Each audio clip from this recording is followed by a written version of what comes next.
L'importante per noi è che abbiamo giocato con una grande squadra che vive un buon momento nella competizione.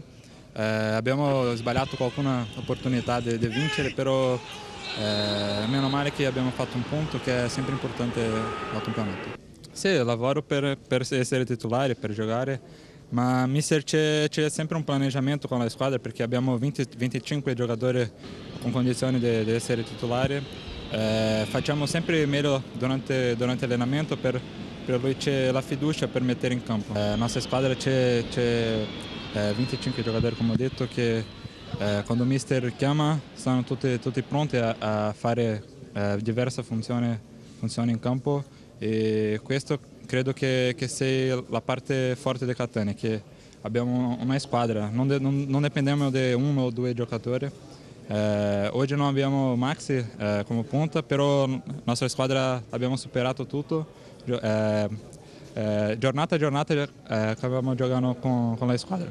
In quella situazione normalmente il portiere va a chiudere il cross, però il portiere ha fatto bene, si è fermato sulla porta, ma è così, abbiamo tante opportunità, però che vale è la squadra abbia giocato bene. Cerchiamo sempre di fare la partita e cerchiamo il salto di qualità, e l'allenatore ha fatto molto incapié su questo.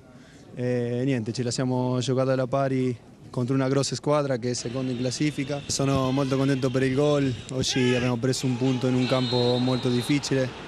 Credo che questa squadra sta dimostrando di potersela giocare alla pari con tutti in qualsiasi campo, in casa, in trasferta. Dobbiamo continuare su questa strada.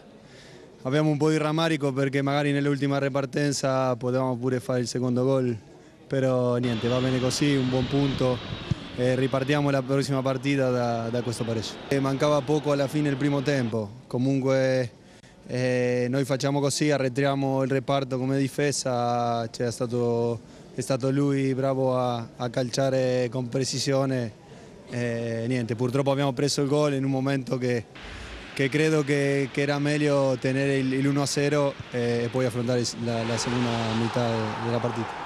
Proviamo sempre il calcio di angolo, il corner, la punizione, e credo che i risultati sono alla vista.